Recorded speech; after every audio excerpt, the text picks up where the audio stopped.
como é que vocês estão? Você já parou pra pensar como a noite é um tema tão importante? Não importante, mas diverso, diversificado. Tem tantas obras e tantos temas que envolvem período noturno. E é simplesmente um período onde o sol se põe, fica escuro e os seres humanos têm que descansar, né? Obviamente. Porém, muitas das obras artísticas têm muito destaque, única e exclusivamente, por ter essa estética noturna, não é mesmo? Então, a gente vai falar aqui hoje sobre um anime que é exatamente sobre isso. Sobre a estética noturna e tudo que abrange a noite e o que se pode tirar de bom de uma boa noite. Você já se imaginou andando de noite num Japão iluminado? Você tá sozinho, mas isso não te afeta porque você tá numa vibe bem melancólica e lo-fi. Portanto, estar andando sozinho de noite no Japão bem luminoso não é uma coisa ruim de se fazer sozinho. Pensando nisso e brisando muito longe nesse assunto, eu assisti um anime há um tempo atrás, claro, que me passou essa exata vibe e conseguiu me trazer o que eu gostaria de sentir nesses momentos. Então, hoje nós vamos falar do anime Call of the Night, ou Yofukashi no Uta para os íntimos, e eu não quero falar sobre o nome em português. Foi lançado em julho de 2022 pelo estúdio Linden Filmes, na Netflix principalmente. Até o momento atual eu não sei se tem dublagem, mas eu assisti em japonês e tem uma temporada completa pra você assistir com 22 episódios, não lembro quantos episódios tem. A história é sobre Ko Yamori, um jovem de 14 anos que após parar de ir para a escola começa a se aventurar nas noites do Japão e começa a se isolar na sua casa. Bom, nesse trajeto a gente acompanha toda a história dele e em uma dessas suas saídas noturnas matinais, já que eu esqueci de citar, mas ele tem uma insônia muito forte, ele conhece a Nanakusa Nazuna, que vai ser o seu par romântico até o fim do anime e é uma ótima companhia, inclusive eu gostei bastante da personagem, mas eu vou falar disso depois. Bom, no primeiro episódio ele sai escondido de casa, Ko Yamori, mas como ele já tá bem acostumado a sair de casa escondido, ele nem faz mais barulho e normalmente no anime inteiro a gente nem sequer sabe quem são os pais do moleque, né, na verdade. E é um mistério, né, saber como que ele consegue fazer isso toda santa noite e ninguém descobrir que o cara de 14 anos tá saindo da casa dele. Mas enfim, numa dessas saídas dele, ele tá andando pelo Japão vazio, não tem ninguém na rua, mas isso já é normal, no Japão não tem ninguém na rua de noite mesmo. E ele se depara com uma máquina de bebidas, né? E ele pensa em comprar uma cerveja, né? Lá no Japão é estritamente correto, né? As pessoas seguem as ordens na risca. Então, ele tava sendo meio rebelde de querer comprar uma cerveja. Uma cerveja. Mas enfim, ele vai tentar comprar cerveja até chega o momento que ele se encontra com a nossa heroína principal, né? Vamos chamar de heroína. É um encontro bem marcante, inclusive. Andando com ela perante a noite, ele acaba se deparando com a notícia de que ela não é um ser humano comum, e sim uma vampira. Olha só que legal, ela é uma vampira e só sai de noite, e o nosso carinha aqui com insônia, que só sai de noite também, deu uma sorte grande. E o objetivo dele, descobrindo isso, ele fica muito animado, inclusive ele fica muito animado com isso. O objetivo dele com isso é querer se tornar um vampiro também. Só que tem uma regra. Ele tem que se apaixonar por ela para poder virar o vampiro. Que, pelo que a Nazuna explicou, quando você faz uma cria, né, quando você suga o sangue de alguém e essa pessoa se torna um vampiro, é a mesma coisa que você tá fazendo um... É sexo, Batman. Eles estão falando de sexo. E tem uma cena muito engraçada, inclusive, que ela fica com vergonha por ele estender o pescoço, assim.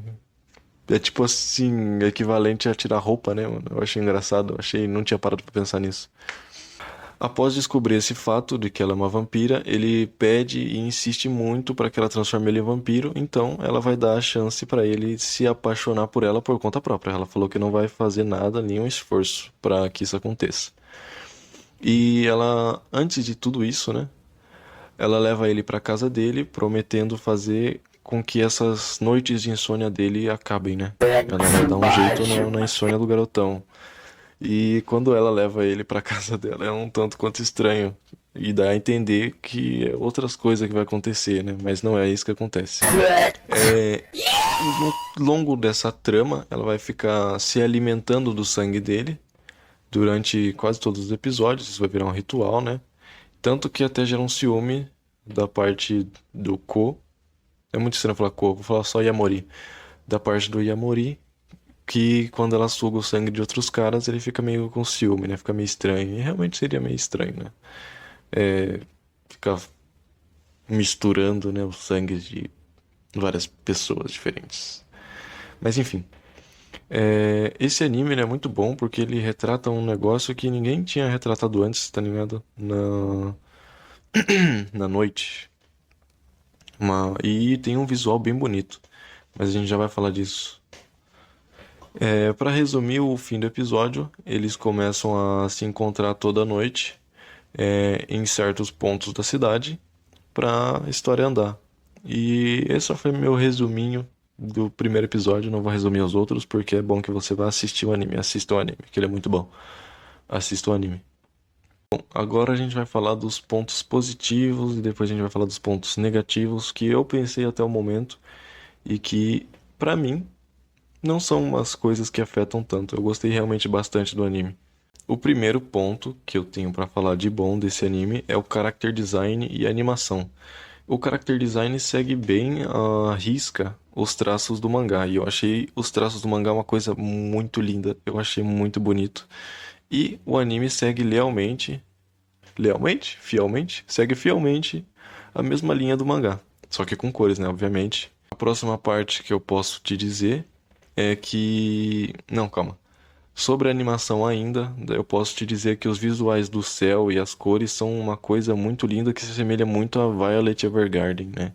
É uma coisa muito caprichada e o estúdio Linden Filmes fez isso de uma maneira muito boa, ficou perfeito. É um anime muito bonito de se assistir que, nossa, faz você lacrimejar de tão lindo que é.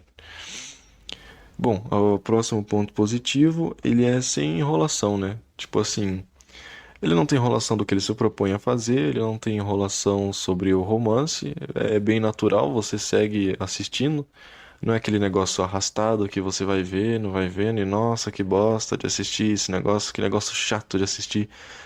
Mas você às vezes nem liga tanto pro romance em si, você liga mais pro visual mesmo, né? Mas, assim, a personalidade de todo mundo em conjunto é bem boa e dá pra você aproveitar bastante. Eu tô olhando pro meio da tela ao invés de olhar pra câmera esse tempo todo. E o último ponto positivo é que ele não é um harém, né, cara? Tem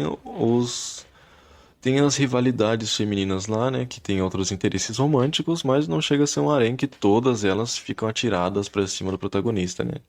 É até interessante ver as outras personagens tentando ajudar a nossa amigona vampira a ficar com o garoto, né, mano?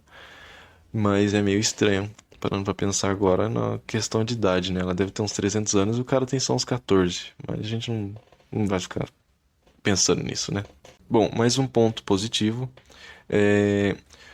A abertura e o encerramento foram feitos pela mesma equipe, pela mesma banda, eu não sei, ou pelo grupo, não sei, que é o Creepy Nuts, né? É uns cara que faz um rap, mas ao mesmo tempo é uma música bem popular japonesa, né? Um pop japonês misturado com hip hop. Mas mesmo assim é uma música muito boa e eu adorei essa abertura. Aí, inclusive, eu adorei a animação da abertura. Foi uma coisa bem criativa e eu gostei bastante. Realmente, ela entrou pro meu top 200 aberturas de anime. Agora, no ponto negativo que eu achei no anime é que eles não se aprofundam tanto assim nas histórias dos personagens, né? Tipo, a gente não sabe quem que é a mãe a gente não sabe quem que é a família do nosso personagem principal. A gente sabe muita pouca coisa sobre o interesse romântico.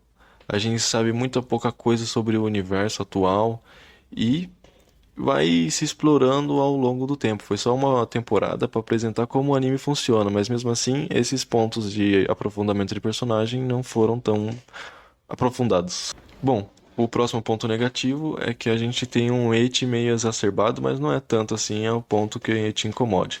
E inclusive as piadinhas que eles fazem até que são boas, tá ligado? Até que dá pra deixar passar, até que é suave. Mas tem um eti lá, um certo nível que pra quem não gosta nem um pouquinho de eti, vai ser meio desconfortável pra você assistir. Então já vai ciente disso. E um ponto negativo que eu achei também é que não tem uma trilha sonora pré-definida, né? A única trilha sonora que tem, como eu disse, já é a do Creepynuts, que é a abertura e o encerramento. Às vezes, o encerramento toca numa cena ali no meio do anime, no finalzinho do episódio, pra dar aquela emoção. Mas é bem fraca, eu achei. A maior parte vem num meio silêncio, com umas notinhas aqui e ali. E é bem o vazio de trilha sonora, mas eu posso estar errado. E bom, esse é tudo que eu posso te dizer até agora, mas eu posso te contar o porquê que eu gostei tanto desse anime. Na época de pandemia, eu não fui uma das pessoas que cumpriu tanto assim a quarentena, né? Eu era uma das pessoas que saía bastante, inclusive. E eu saía porque eu gostava das ruas bem vazias, sabe? Tipo, era uma coisa bem interessante você ver a rua sem ninguém. Mas mesmo assim, tudo ligado, tudo funcionando. Às vezes passava um carro ou outro, mas tava uma vastidão. Ainda mais de um lugar que você conhece, né, cara? Tipo, nossa, é muito estranho. E eu gostava bastante disso. Não tinha nem ladrão na rua, até o ladrão tava com medo de sair pra roubar. É tipo sair na chuva. O ladrão não vai sair na chuva, ele não vai se submeter a isso, né? E essa melancolia toda que passava nesses tempos de pandemia, essa solidão, era bem passada no anime, porque ele é um dos animes que não tem pessoas passando na rua, sabe? É por volta das duas, três da madrugada. Então, tipo, não tem muita gente nas ruas, então eles já aproveitaram e não tiveram que animar, né, as pessoas andando por aí. E esse anime passa bem essa liminalidade, né? E eu adorei isso, sinceramente, ainda mais com os visuais, né? Com toda aquela luminosidade, poluição visual. Eu amo a poluição visual, eu gosto bastante. E esse anime passou aquela emoção, me trouxe aquela emoção de novo, aquele sentimento bom que eu senti naquela época, sabe? E é por isso que eu gostei tanto. Eu tô me balançando na cadeira. Eu não vou abaixar a câmera, porque eu tô me balançando na cadeira. Enfim, esse anime comigo ele tem uma nota 8. Sinceramente, é um anime muito bom. Eu não me arrependo nem um pouquinho de ter assistido. Ele foi bem intuitivo, foi bem gostoso de assistir, foi um anime leve de assistir, passou bem rápido, inclusive. E eu fiquei até triste quando eu terminei de assistir, porque eu queria assistir mais. E eu fiquei uns bons tempos assistindo, ou assistindo não, eu fiquei uns bons tempos ouvindo a abertura. A abertura, o encerramento nem tanto, mas a abertura eu assisti bastante. E é isso. Essa é a minha opinião sobre. Eu não sei se eu fiz um bom vídeo. É o primeiro vídeo, assim, resumindo um anime que eu faço. Eu não sei se tá bom. Mas eu espero que vocês tenham gostado. Se vocês gostaram, deixa um joinha aí, né, cara? Pra nós. Eu pretendo me aprimorar mais em roteiro e essas coisas, mas. E olhar pra câmera. Eu pretendo me aprimorar pra olhar pra vocês, seus bonitões de plantão e bonitinhas. Bom, é isso então. Eu vou ficar por aqui pra não tomar mais o tempo de vocês e tchau, tchau.